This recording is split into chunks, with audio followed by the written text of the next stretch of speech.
We're going to move an discussion item from the Finance Administration Committee to the top of the CDC meeting with an update on the Gateway project. If Jerry and Bruce are going to talk to us. Sure, appreciate moving the agenda on that way. Bruce can not have to stay in the whole meeting. I would.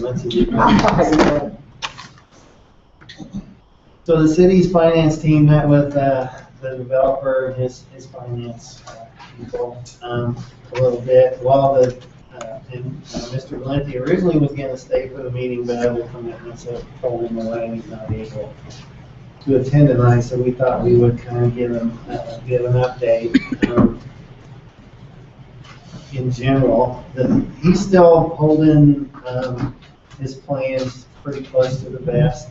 There is some good news and some other not so good, but we've got another progressive date ahead of us that we can.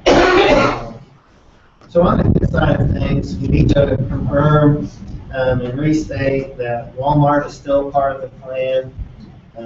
It's going to be even a bigger part of the plan and increasing the square footage.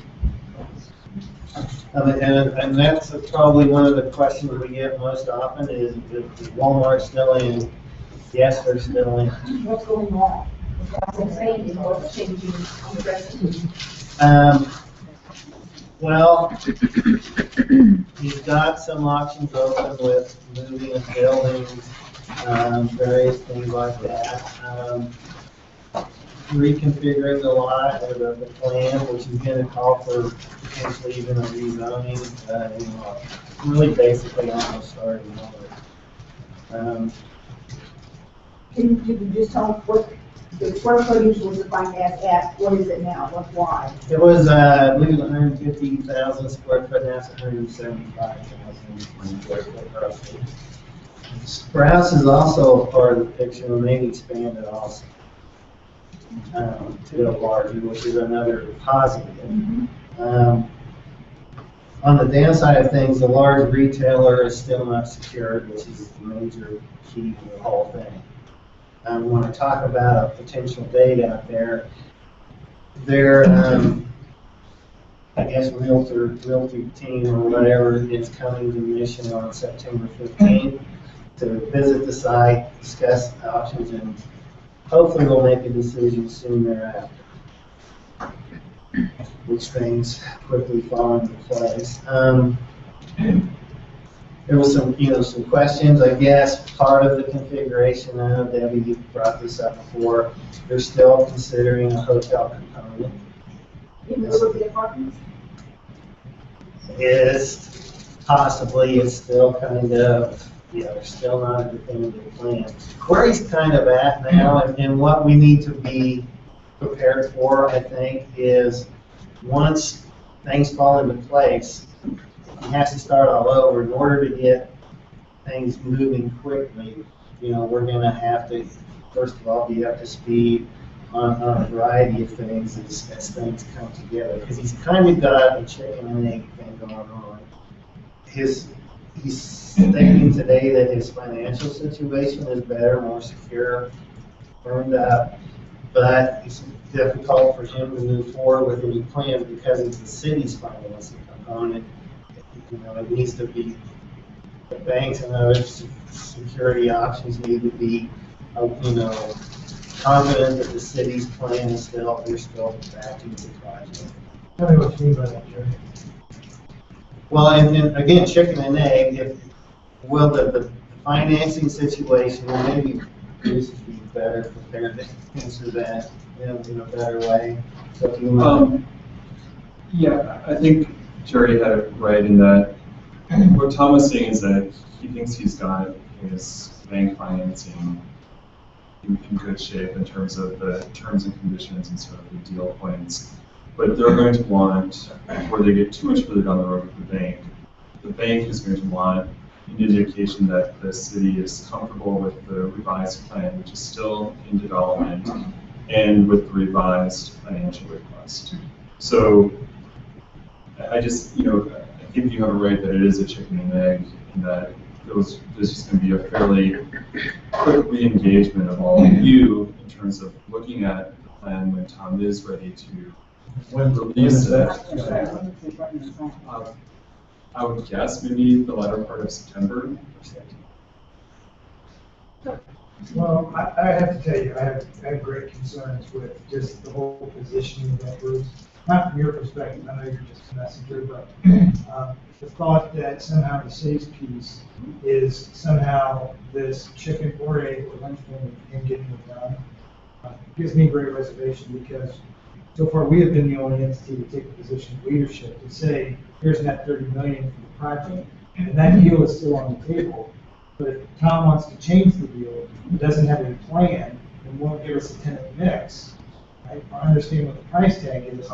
I have great reservations, and probably to use stronger words, than for him to say, well, of course, the ball's kind of in the city's court. Yeah. Are they still committed? So however you want to relay back that to Tom, feel free to. I'll give him a shout later this week. But, I think our position has been pretty clear in terms of the leadership position that we've taken. And again, I know you're just the messenger, you're part of team mission, and we appreciate that. But just so you know my feeling. Absolutely. And I think all of us on the city side would agree that it seemed that his focus on that was a little bit premature. I think he was meaning, in fairness, to just give us all a heads up that things might start moving pretty quickly again, but if this is a new deal, you all need to be comfortable with the pace, and Mary, you said this, it's going to take the time it's going to take for you all to understand the new project and how you want to participate in it.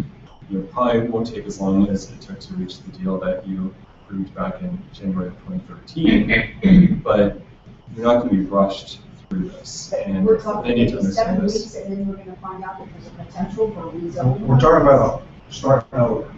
Right. Yes. So, That's all I guess we really need to know. So bring us your new plan, what you need, and we'll do a consideration. We're not gonna be rushed into doing something for him because we're the key component. Right. That's very fair. Would you agree? I mean, he's pretty loud and fair. But one of the concerns that I have, I first of all completely agree with Dave, to even begin to vocalize that this might be a city holdup and how much we're willing to bring to the project is completely erroneous, because I think we've been completely upfront and fair with the existing agreement we have, and he has all the history of all the conversations we've had to date. Now, the holdup has been this additional 50 or 60,000 square foot lease. That's been the holdup since June of 2012. First of all, my first question is, Can I just amend that? You're right. It's been getting those last 1 or 2 key tenants, but it's also been his construction budget.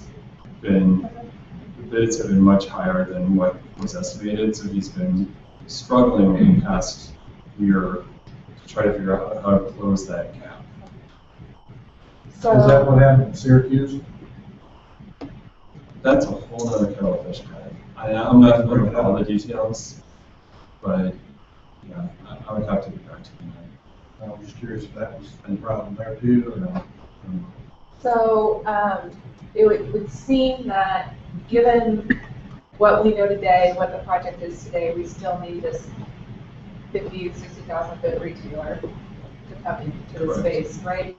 So it would seem as that is something that is probably still needed going forward, but potentially with the increase of 25,000 square feet for Walmart, potentially 25,000 square foot increase for Sprouts, which. No, it wouldn't be that much. It's Okay. more, I think, whatever, 3,000 or 5,000 square foot. It was more just a sense of Sprouts is committed, Walmart is committed, and we actually want to increase the square footage. Is it your, and maybe it's too early for you to answer the question, is it your general feeling or the mission team's general feeling that with this new agreement, I'm concerned that we get to an agreement and we sign an agreement and then 3 years later, 2 years later, we have this saying we're still waiting on this retailer. Do we feel like, do we have any inclination that this new deal might be the right combination that would yield quick movement?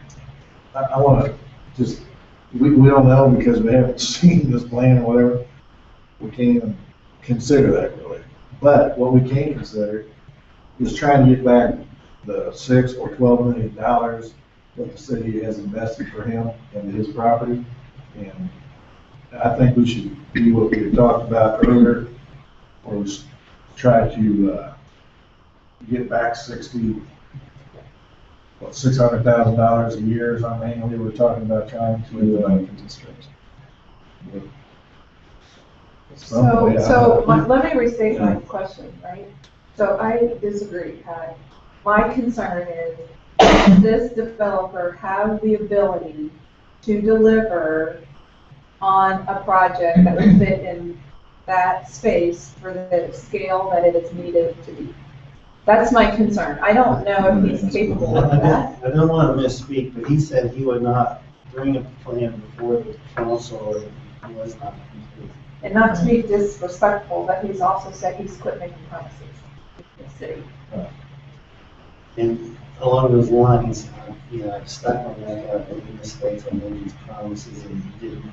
So I'm not coming before the council until I have a complete plan, of which he says after September 15th, we'll have a determination. He's working on some alternatives for replacements for that, but I don't know if I'll have that secured by the tenant's decision. And my perception is he came to us with a complete plan in January 2013. So what's the difference? And what I would say is, I think he should have had a better handle on his project costs in January 2013. Because I think that's been the major holdup. And now The they've only tenants increased also- over 2 years. So, if I can, I think we know he's done projects before. He's got the capacity to do projects. He outlined in broad strokes for us a revised proposal today that I think he should be able to get done. But it is a new project, and so you all and the planning commission are going to have to look at it from a community planning perspective, a sense of does this merit the city's financial participation? If you don't participate in it and it doesn't happen, what's the alternative? Does it sit vacant because he owns it and it's vacant for a number of years? If you do want to participate in it, what's the best way of doing that? The tools that are available to you. So there's a whole host of questions that you still need to answer and negotiate with them. But I think to answer your specific question, yes, I think this is a project that he can get done.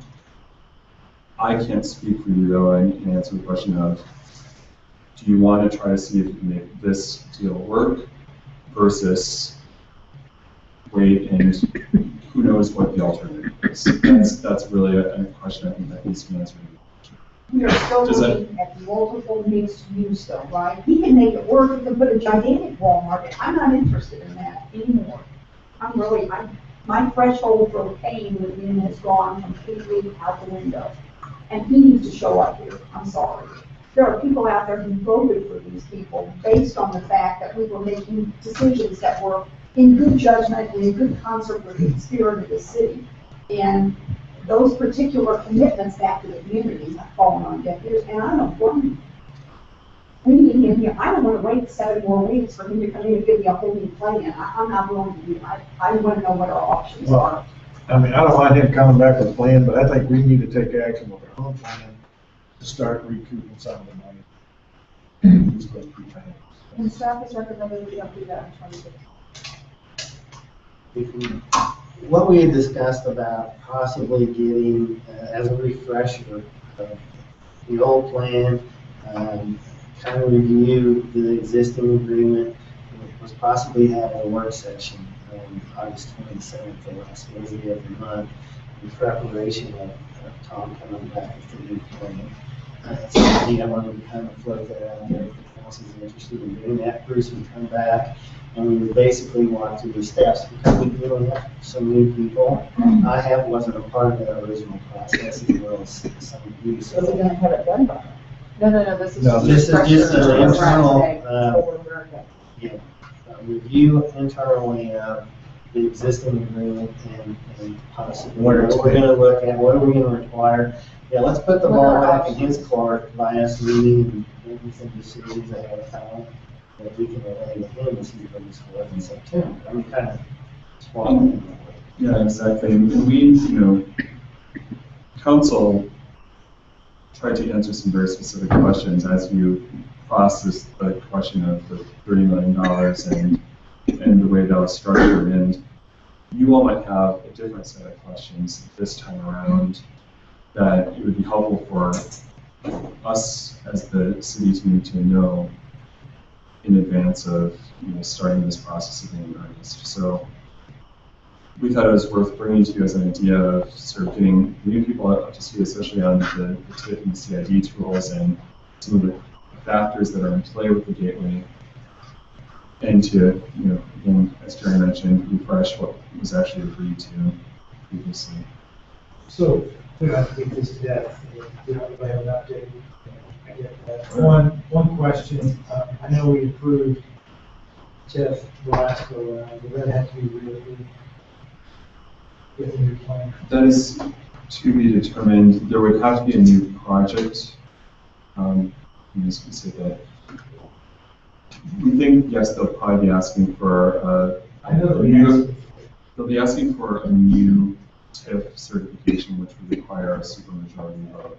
Well, you may want to go back to town like that with an explanation of, if you're voting on the city, this council is going to be asked to vote in favor of the supermajority on the TIF. Not going out on a limb here, but I'm just saying, you better come in with a plan. Well, and Dave, I totally understand where you're So this is coming not from. the council that was sitting around this table January 13th. It's not right, it's not wrong, it's just different. And, so Tom has a piece of paper in front of him that's in $30 million for a project. He chooses not to build it. I mean, for any of us to sit around this table with a crystal ball without knowing the plan, the fact that we're talking about a changing of uses on the site, is completely out of bounds for Tom to even float that, in my opinion, through you, relay that message to us, not to do so. I'm just telling you, I mean. Absolutely, totally agree with that. And also think to get together on August 27th to go over all the stuff that's happened to bring us up to this point is a waste of time, because we're going to be starting with a brand new plan anyway. These new people are going to be totally up to date with us.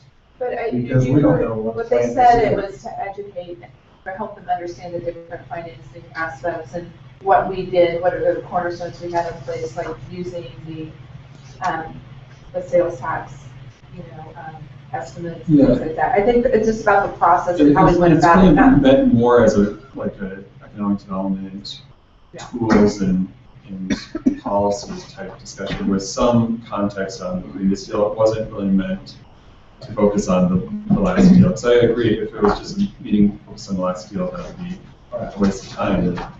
Sure, I mean, as an example, I remember TIF 101. It's worth doing. Right. It's it's worth doing. If you don't really understand CID, the difference between GO and SO, it's worth doing to know the tools that are in the bag to encourage economic development. So from that standpoint, it would be time well spent. Yeah. And I think it's also beneficial to share with RC and Stephen our thought process as we went through it and the concerns and issues that we had, right? I would If agree. what we can remember, right? Yeah, I think that would be helpful. Take an hour, whatever, do that. So what was the date? 27. You want us to send everyone? That's the last one. So, just do a work session, Work session for the 27th. starting at, they like to start work sessions at 6.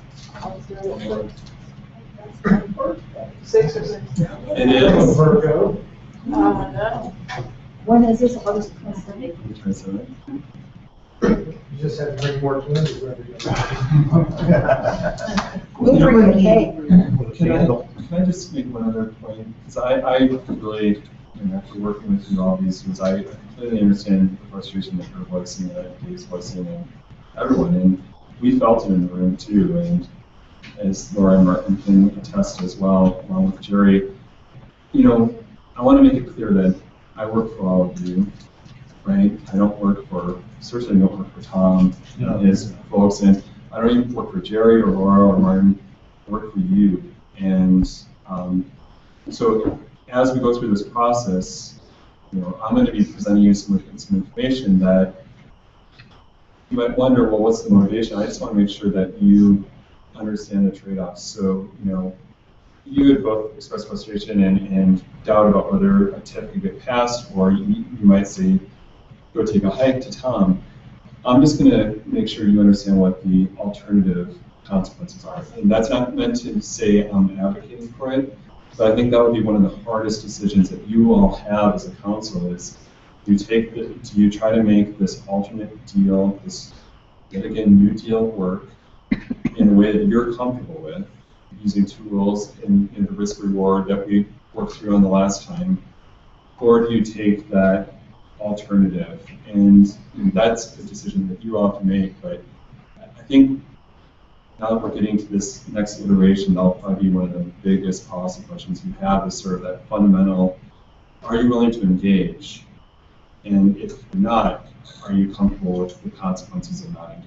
Does that make sense? And I think that's great. I think that's really important piece of that work session on 27 is what are our options? What are out there? What are our options and what are the consequences? What are the pros and cons of each option? Right. Because, I know from talking with Jerry and Laura that some people say, well, you should just condemn the land.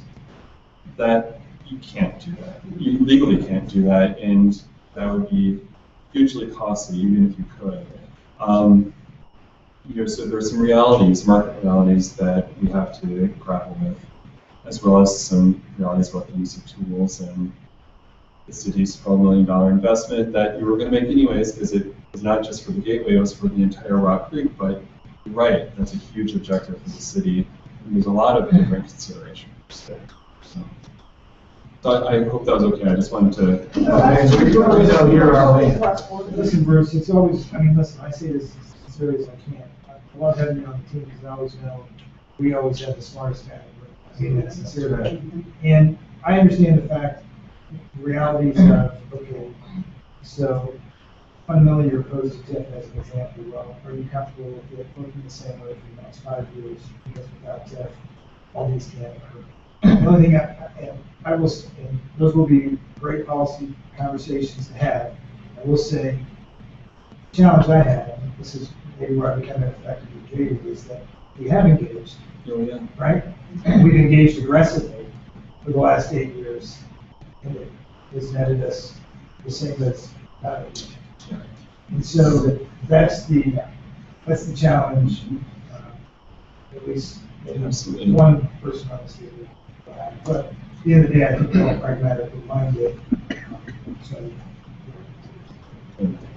thank you, Bruce. Thank you, Bruce. And as Jerry said at the outset, I just want to emphasize again, because I know there's rumor mills here. As of, June 18th, Tom was down in Bentonville. Walmart said we are all in on this project. So yeah, you're right. There's been a lot of stuff about Walmart and Target. And so, again, the details will be worked out, but he still has that part of the project. Thank you. Thank you.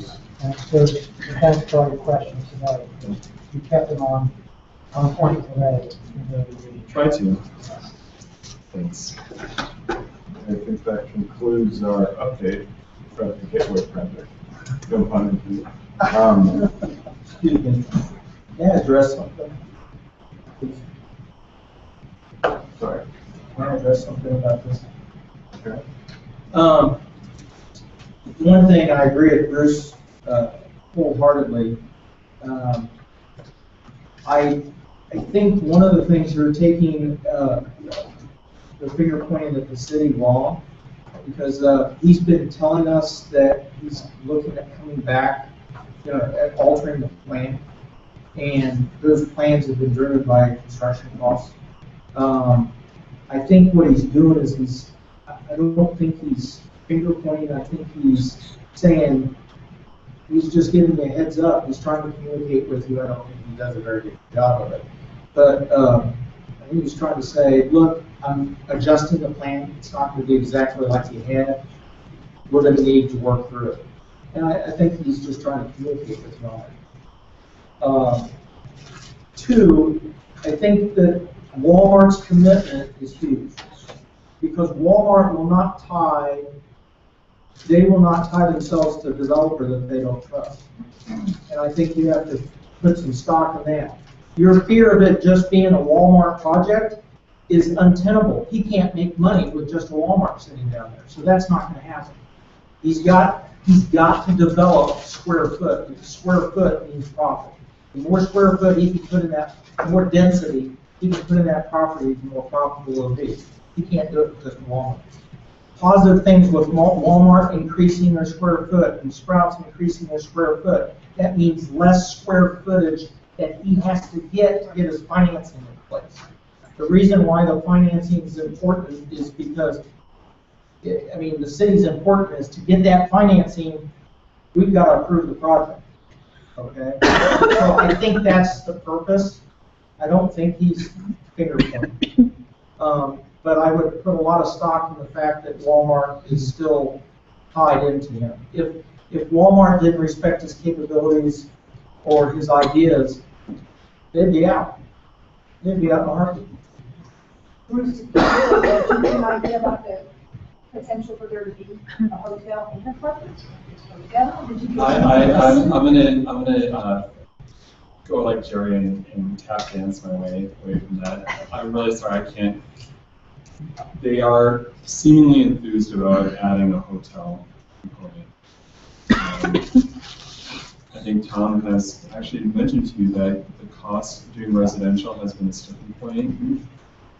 But this thing has spun around so many times, I just would feel bad about making a representation and then having him come back with something else. Yeah. My last point would be, I would suggest that if he's committed to coming with a plan on a certain date, that if he doesn't come with the plan, that you put some sort of performance penalty on it. I don't think we can do that without some kind of agreement. I love, Bruce, thank you, Bruce. Safe travels. I love seemingly enthused, but it's pleasantly vague. Neither here nor there. Okay. I want to turn to one of my brothers in the green shirt, John, to discuss action. Oh wow, it's the green section. I'm kind of joining the green corner, haven't I? Yeah, The approval of Johnson blue Drive. Where's my green shirt? Sorry about that. Johnson Drive streetlights. You want to kind of update everybody? I do.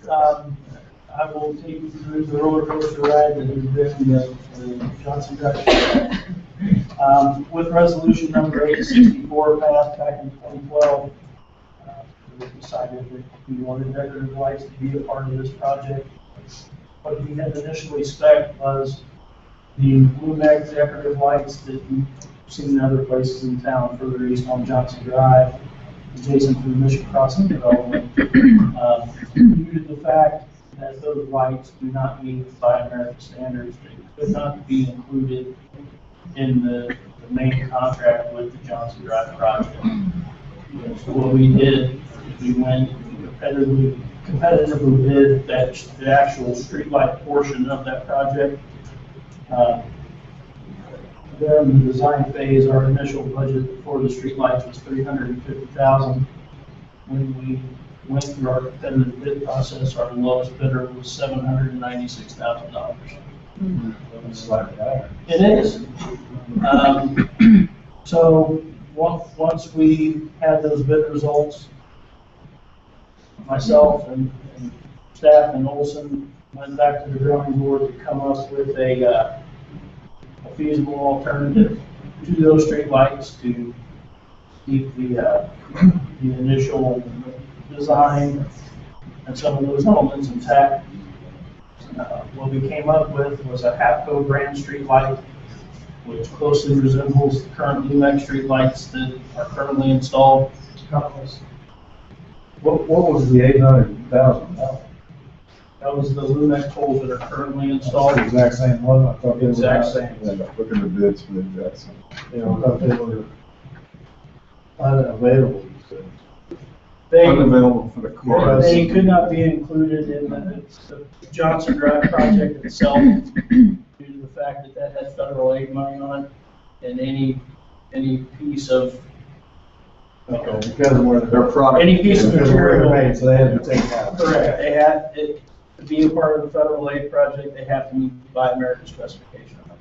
These light poles, because the steel's rolled in Canada, do not meet that specification. Wow. So, But that, took that's, them out, competitively bid them to keep the same light pole as a part of this corridor. Again, with the results that we had on that competitive bid, we went back to the drawing board and came up with a very, very similar light pole manufactured by HAPCO. I have drawings of each. This is the drawing for the current ones, and then these are drawings of the light poles that we came up with from HAPCO. If you guys want to take a quick look at those. There are some variances from the Lumex pole. Some of the scroll work that's included on the Lumex pole is not near as elaborate on the HAPCO pole. And then the bases, the foundations of the poles, the HAPCO poles have more of a decorative fluted type base, whereas the Lumex poles have a smooth base. Olsson's engineer's estimate kind of got us back down in the ballpark. Unfortunately, when the contractor came back with contractor pricing, that price has gone up significantly. So we're looking at, you have two options for the HAPCO pole. First option is a high pressure sodium option, which is just a regular bulb type light. And then we included an LED option if council chose to go that route. The high pressure sodium option is $634,000, and the LED option is $681,000. The good news with that is that with the budget that we had for the streetlights, along with the remaining parts balance, we can make these poles happen. By using the $350,000 we had budgeted, and then leveraging the amount of CARS money to 50%, due to the fact that we're under the cap, it's no more money out of our pocket. yeah, so the good news is we can leverage it for the exact price that we budgeted for. Bad news is it's not the exact product that we were initially anticipating. But to Dave's point, they're looking at them, I mean, yeah. But this Bishop's Crook A6 that was impacted, that's not what we do. So. That is the luminaire that would be installed on those poles. But not with that on. No, It's not the Bishop's Crook. that is just an example of the fixture itself. So the fixture is the only thing that we would be using. The arms are included in the drawings, whereas the straight arm with the fixture would drop off the end of that straight arm. The fixtures would match. The fixtures would be very, very close. If you look at the high pressure sodium option, there's that bolt that hangs down out of the fixture a little ways. Basically what that does is it basically disperses the light from that high pressure bolt. An LED option, if you chose to go with the LED option, would be more of a flat surface and not stick down so much. What are the lights down in that? They're high pressure sodium, correct. Because the LEDs don't work totally LED type lights do have a different luminescence about them. LED is more of a crisp, it's a really white, warm, crisp light that's more focused. With a high pressure sodium bulb, not as warm light, and it's more ambient, but not as crisp of a light. John, what about life expectancy? Over time, LEDs would outlast high pressure sodium. Cheaper, less electricity, so they do have long-term benefits. Well, we have quite a few LED lights in the city, correct? We do. We installed LED lights at the Market project last year. We've also done a retrofit of some of the streets through a grant. That retrofit was basically along the mark. You kind of see those white crisp pointed lights now that were retrofitted into the old fixtures and along through the fixture. And we can leverage the car funds with the LED lights. Correct. Any idea whether it's possible to retrofit the lights that are already down there on Johnson Drive to LEDs so we can have some of them? It is possible. It is possible. It's something we can look into. Good work. Yeah, I think we should move forward with the LED lights, in my opinion, in the match. I think it's important to make a decision tonight and then inform my staff. Does anybody have comments or concerns, or questions, thoughts? The one other thing I want to add too is moving forward.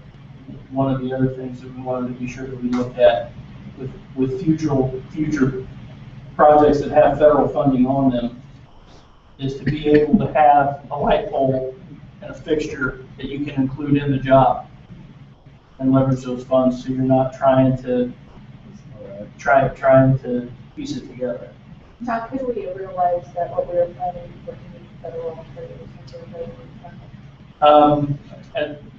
We knew that these poles didn't meet Buy America. It was a similar process back in 2010, from what I understand, that the project went through and the light poles came at a later date and were done under a separate contract.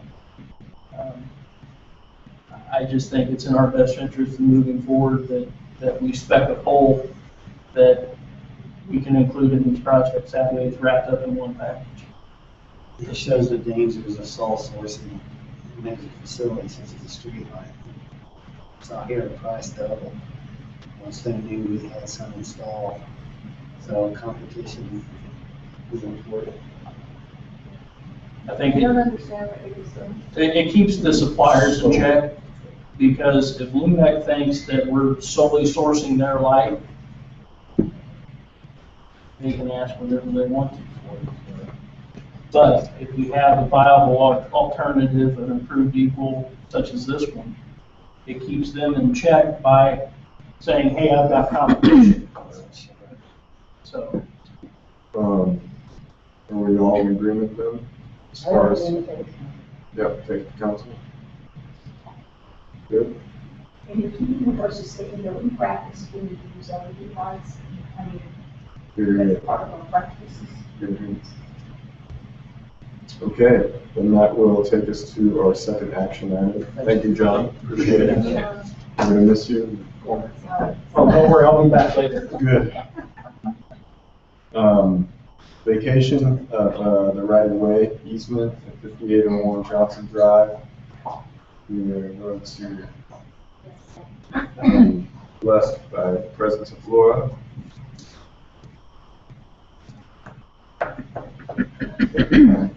No problem. 5801 Johnson Drive, which is the building that houses Mission Wine and Spirits. We didn't require any easements, construction easements through the Johnson Drive right-of-way acquisition process, which is where we discovered, you may remember, at the Verizon building at Woodson and Johnson Drive, we determined that we had right-of-way that actually went 15 feet inside of the face of the building. So we cleaned that up back in December. We didn't really identify that on this property because we didn't require any additional easements from them. I think there's been some interest in the sale of that property, and so as they were looking at some sale and looking at potential buyers, we determined that same situation. We actually have right-of-way that extends inside of the building. And so this would be the same process that we went through with the Verizon building at Woodson and Johnson Drive, where we would just be vacating the existing right-of-way to the building face. So we would still keep a consistent line with what we have on the rest of the project, where we just don't extend into their building. So in order to do that, we notified property owners. They filled out an application. We actually own it, but we filled out a joint application, notified property owners that this right-of-way vacation is happening, and then we hold a public hearing at the council meeting on August 20th, and then pass the ordinance to vacate that portion of the road. I think it's pretty straightforward. Does anybody have any questions? No. Recommended. Good. Thank you, Laura. Martin is here to talk about the grant application. Can I ask, can that come with consent? Oh, sure. Are you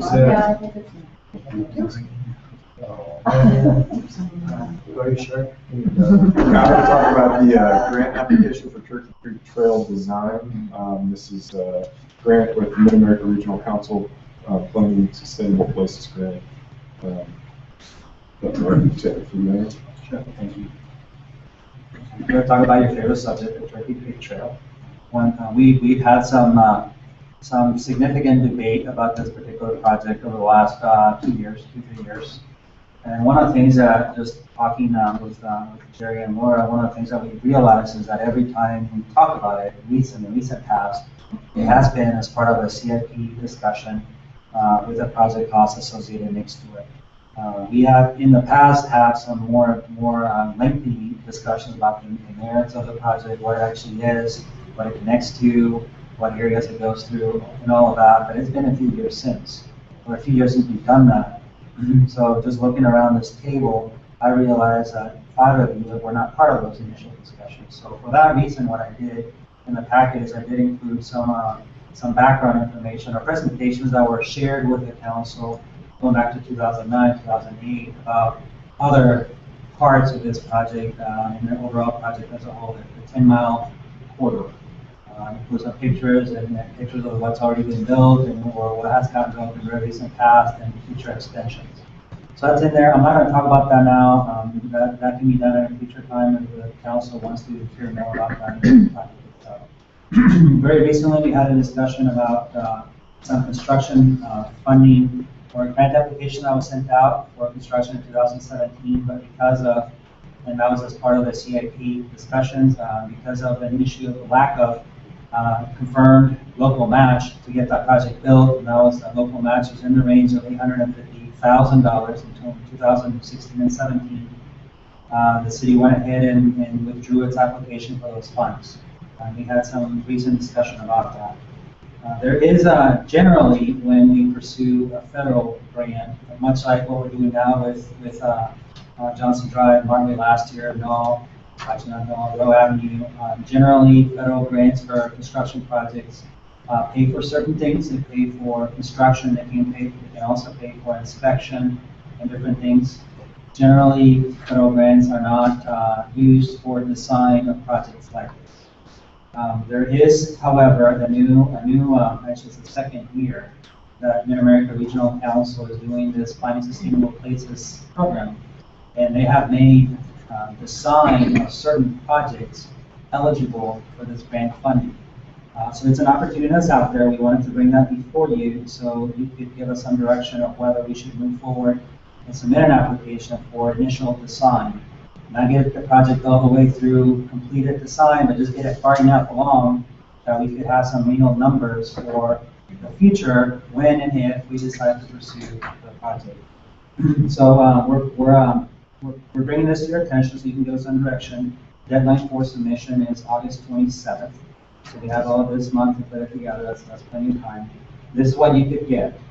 We think that if we were to submit a grant for a total design cost, initial design of $130,000, and have 70% of that federally funded, so about $91,000, and then the local match would be $39,000.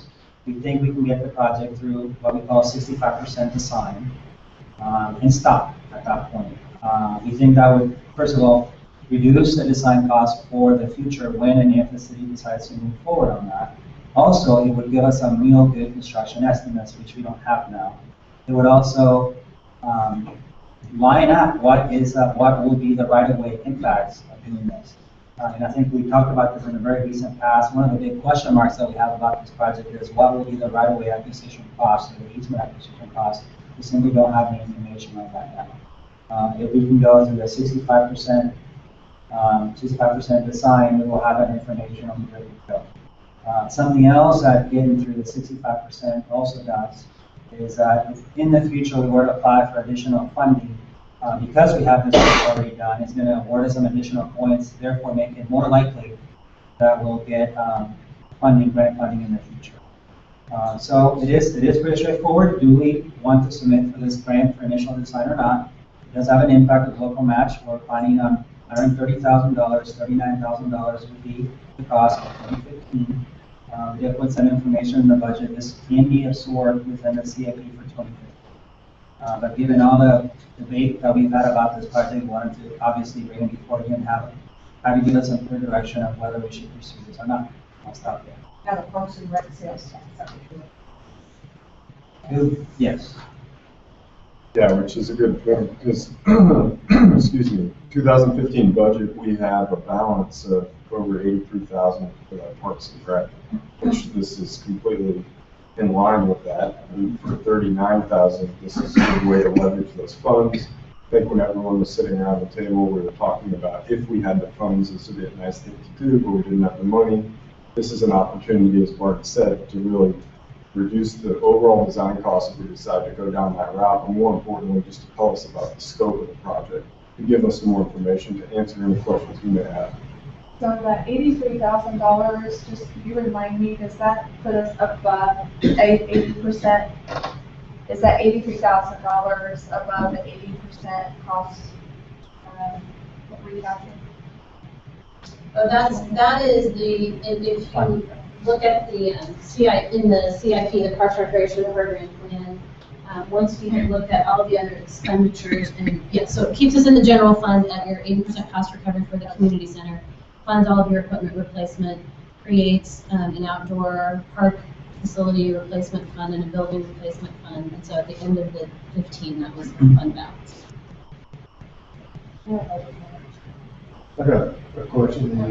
The original grant that we put in for, some $1,000, which was half the cost. Half the cost of what if they didn't have a design plan for the design plan? How did they know it would be a $1.7 million? It's based on estimates of construction of other projects, but that is the challenge with submitting for a grant like that when a project has not been designed. That some of those numbers are just based on previous projects, but they're not based on any work that's been done on that particular project. So this type of work would change that. Those numbers, Yeah. It would include some geotech studies. It would include some the survey already part of that in the initial design. And more importantly, again, as I said, you're going to know where that trail would go and what is the impact on the property in the vicinity. So if there is right of way or easements that are required, you're going to know what is the extent of that before any future application happens. So who decided this is where the trail will go? Well, that's a good question. And that takes me through the set of slides that I have. Well, Yeah. don't get me wrong, I don't want you to walk us through the slides, I'm just like, because when you look at these pictures, when you look at the pictures, the area that they picked for ours, it looks pretty much impossible to put anything there. Yeah, I mean, by all the creeks, I don't I mean, wanna some of walk it, down yeah, there. it's like it is a significant effort, so why couldn't we go back to the designers and say, can you I mean, because just making the trail a little bit longer and put it through a place that's easier to develop might reduce the 1.6 or whatever the cost of it, right? So who can we go back and kind of appeal to? Seriously, can we pick a different area? And take it out of the floodplain there. Well, Take it out that's of a great point. Right. Those studies, what they do is identify the corridor where it would go to. We do know, I mean, there's two difficult points in getting the trail built through Mission. One is under the northbound 635 bridge and coming up the bluff to Streamwood Park. That's the one part of getting this, and then connect it to Fox Ridge. And the second part really is from along the creek, north of those buildings on the north side of Fox Ridge Drive. It's very steep, there's not really a lot of room. What the thought is, above and beyond what those studies say, is that for the portion of the trail between Lamar to the access road to Streamwood Access Park, it would be a temple-wide sidewalk along Fox Ridge. We wouldn't even try to go on the north side along the Turkey Creek Trail because of exactly what I pointed out. But there's not a any lot room. of easement acquisition, right? Not necessarily. There's potentially some that would be needed, but we don't know. It's pretty wide right of way.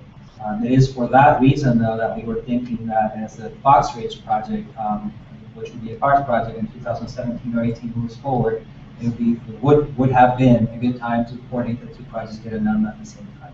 I don't disagree, but that's the easiest part of the whole thing. I mean, to be frank, that's the easiest part. That's the no-brainer part of doing that. It's kind of from Lamar to east. From Lamar west. Back towards, That's the easiest part? because it's not on a cliff. And there's a couple of other things that have also changed since those initial estimates were produced. KDOT is going to be out working and doing some work on the northbound. John, help me out here. Northbound 635 bridge underneath, it's basically the side that the trail would run through.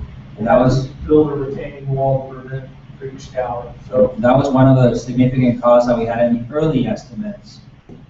What we're going to work with KDOT to do is, as they do that work, to make sure that doesn't impede, in fact, make it a little bit easier to make the trail connection through there.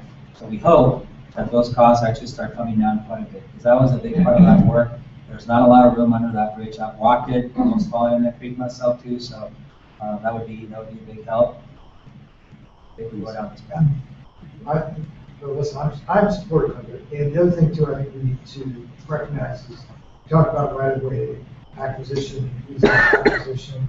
And just remember too that, just like Bank of America granted that right-of-way for the expansion of Rolling Drive without cost, oftentimes these kinds of public amenities are seen as just that, amenities that then make Fox Ridge into apartment complexes, or anybody who need that easement or right-of-way property more valuable.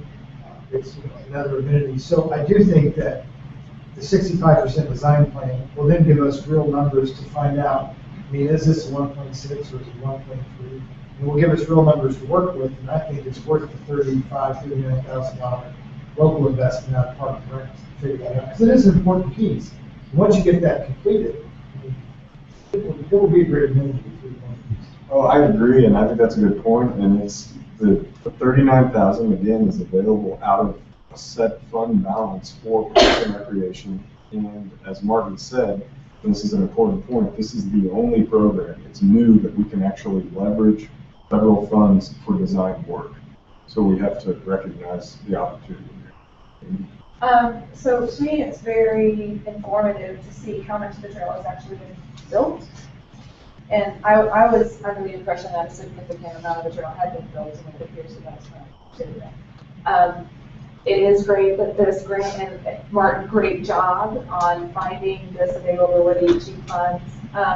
My concerns are that this trail does not bring anybody through the heart of Mission. It doesn't bring them through our retail district. It doesn't really bring them through our city. It really brings them along the line of us and other cities, and there's nothing that would spur people to, say, hey, I didn't realize that was in Mission, so I'm going to come to the city. Quick trip there. Yeah, we can go to any quick trip anywhere else. And I personally would rather see us spend that $39,000 or other funds to improve our current parks so that families are excited to come to our parks and play and participate, like Franklin Park, for example, out of Prairie Village.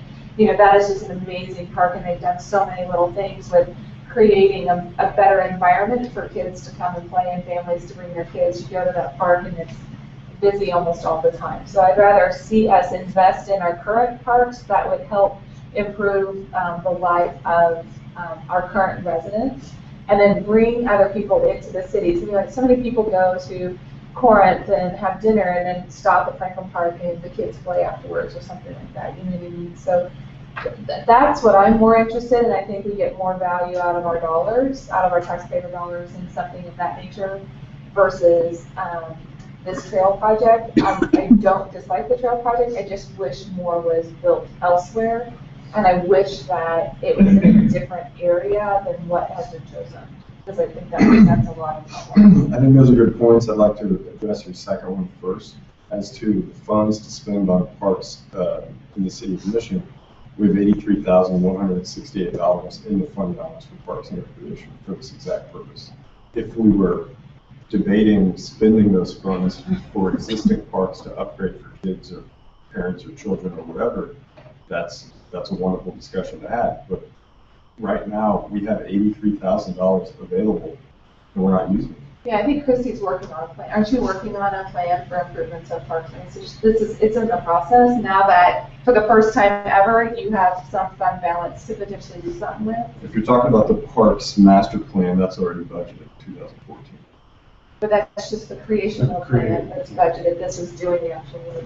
Well, a good point taken. I also, as far as that it doesn't bring people to Mission, I would respectfully disagree with that. I have constituents that have contacted me and said, you know, we love walking our dog, we love riding our bikes, and we feel that we have to go to Prairie Village or other neighboring communities in order to do that. And they've been very pro this specific project. So there are residents in Mission that see this as a really big amenity, as they pointed out. I appreciate your comment. There's two sides. I don't think you're wrong. I just have a different opinion.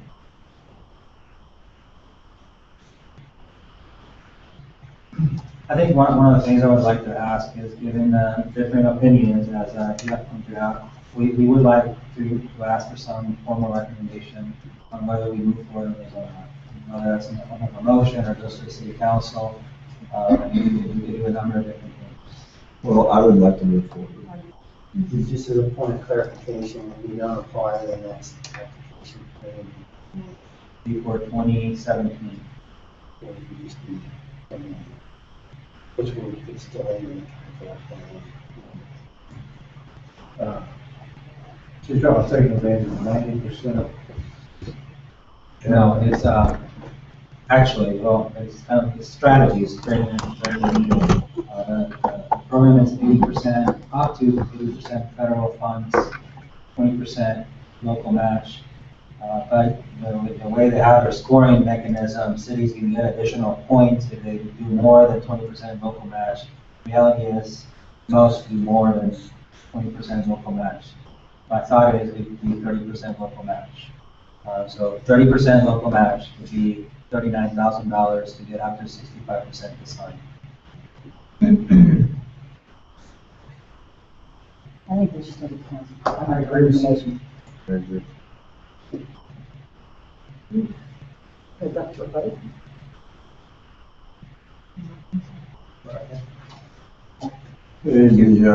Thank you, Martin. Fourth action item, moving on, there's a contract for plan review and inspection services for Cornerstone Commons, public improvements. Martin, associate. As you know, the Cornerstone Commons project has recently been approved, received a number of approvals at the city council meeting last month. As part of that project, not only will private buildings be constructed, but also there's some significant number of public elements or improvements being done. Sidewalks, streetscaping, plan for a storm. There's a storm sewer pipe that will be relocated and will be put under Johnson Drive and Barkley. Streetlights, on-street parking. So all of those things will be built within the city right of way. will require city right-of-way permit. So typically what we do is we issue, our Public Works issues a public right-of-way permit, and then we inspect, and then it leads to a point where we actually formally accept those improvements. We do have an agenda item later on in your packet where you talk about accepting some of these public improvements for the Mission Crossing project. The magnitude of this project obviously is pretty significant. John Belger and his team, pretty busy guys. So because of that, we knew we were going to have this work. So with a development agreement, we asked for $30,000 to be set aside and be reimbursable by the developer for this inspection work. And lo and behold, we asked Olsson Associates for a scope, and it came right at that number, actually a little bit higher. We got it down to what was reimbursable. So we do have a contract for assistance with plan review and inspection services for construction of these improvements with Olsson Associates, and again, that would be reimbursable by the developer as this expressed to this.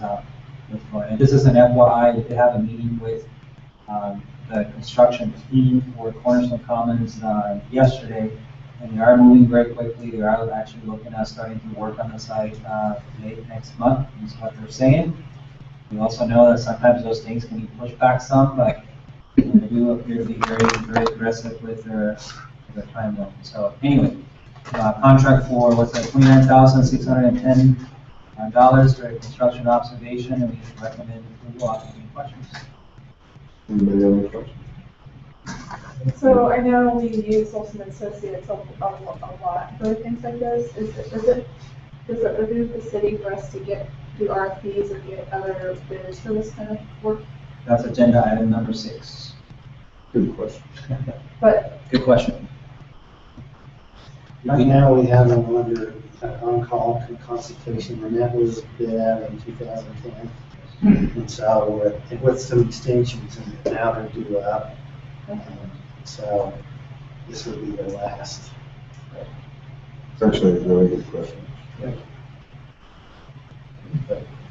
so I appreciate you getting it down underneath the 30,000. I'm sure $29,610 is expensive. All I'm saying is, it's a public process, all documents here, public record.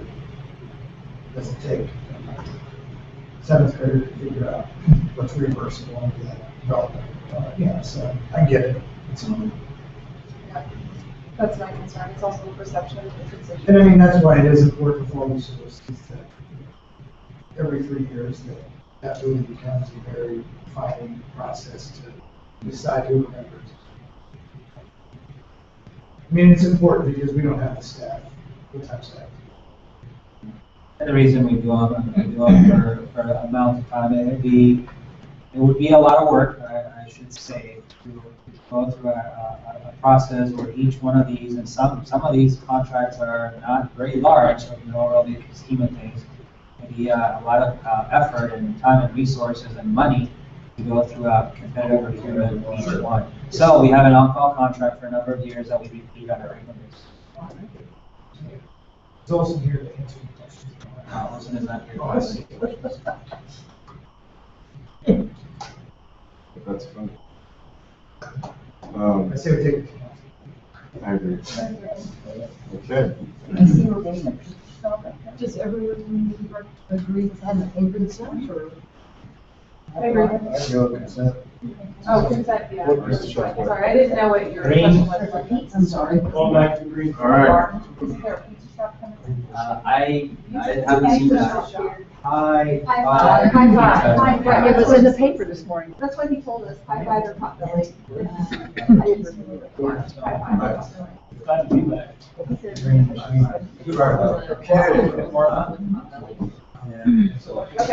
Okay. John's going to now talk to us about the acceptance of public improvements in Mission Crossing. This is the flip side of what Martin just spoke about. With the Mission Crossing development planned for, constructed, certain public improvements, including decorative lights, on street parking, storm sewer improvements, and sidewalks. They have asked that we fully accept these public improvements. Upon the inspection of the improvements, they have lived up to their end of the bargain. Right now, of course, the Wellstone's going up out there, so we've talked to the folks that are constructing the Wellstone, and they're well aware of either protecting or replacing the damaged public improvements. They've actually had to take down some of the streetlights and store them while they construct the Wellstone, so I wanted to add that in there. Do you need a motion on this one? Yes. I still move to take this council. Shall we put on consent or not? Fine, so Consent, yeah. other than one hiccup, lane enforcement very short. They're, Everybody good with consent? All right. thanks. Thanks, John. Martin, you want to come back up and now answer Amy's excellent question? I just wish it had been like $25,000 instead of so close. Yeah. And then as with anything, we watch their hours and we monitor that and contract not to exceed, hopefully it actually comes up under that. And if it goes over, then I do know who to call at the developer's office and Again, ask for additional. I totally get that, repeating all that marketing. Okay, well, we have city council policy that says that every so often we'll go out and we'll competitively procure professional services. And last time we did this for engineering services for traffic, transportation engineers with a 2010 with an option for 3 years with an option to extend to a 4th year, which we have done. We thought last year that was especially important given that we had Mark Wadehouse wrapping up and Johnson Drive getting ready to go to construction. It was not a good time to be making a change. We did have in 2010, we made a selection, council made a selection of working with 2 firms for the transportation side, and that was Olsson and GBA. I think, Susie, you may have been part of the selection panel at the time. We also had John Weber. Typically, we have a council member or 2 participate in that. The panel makes a recommendation to the city council, to the committee, and I guess adopted by the city council, and then we formalize the agreements and what have you, and move forward. And then each job later on, then we negotiated contracts with the adopted or accepted firms. These are requests for qualifications, or not requests for proposals at this time. We don't have specific projects that we're thinking about giving any one of these, whoever gets getting selected. So it's a request for qualifications or qualification-based selection process. On the stormwater side, we actually have not done, since I've been here, a selection for the stormwater services, and we have had a lot of work done also in the recent past for Black and Leaves, but that has not been something that we've worked on with the qualification-based selection process. Our thought at this point is that if we're going to move forward and do this process, I guess, in 2014 and 2015, that it would make sense to include those services as well with the transportation, and whether we end up selecting 1 or 2 firms, that they can do all of our services for stormwater and transportation design or traffic engineering services. So for our council policy, we're bringing this to your attention. We do have a calendar for when we would be releasing this out. And we would put this out on our website and legal record and send invitations out to those firms that we worked with in the past and others. And then ultimately we'd be receiving some qualifications, proposals to us, and we are going to be working, I assume, with someone in the city council, and asking some of you to participate in the process. We would hope to be back before you in October with a recommendation. So in November, December, we can finalize it, and actually, so when the new year comes around, we have selection made and contract in place. So I do have a copy of the request for qualifications or draft. If you have any questions or would like to add anything to that document. Or out of the don't Trust you. just the city, and then just the Rivarola, how far are we going to the RFQ? How many years? How many years? How wide? Proximity of, yeah. We're actually going to use, KDOT has a list of firms that are approved for certain KDOT projects. We're going to go with their list because they can help later on, especially if we don't have a project now, but if we were to have a project and we wanted to have inspection costs be participatory and reimbursable from grants, we want to make sure we have somebody that's on their list. So we do have a list, and it's 30 to 40 firms, I think, about that long, and we're going to certainly send the ones that are locally based and are organized in addition to submit as response. My question is, we have typically done transportation and stormwater separately. And in this RFP, we talked about implementing into single agreement with a single professional engineering firm. Without, I didn't see any, is it possible for somebody to respond to one, say, trans system wants back in the game, all they do is transportation, are they immediately disqualified because they don't do stormwater? I would think when we, Or is the expectation that they would team with somebody that also provides stormwater and we provided those directions?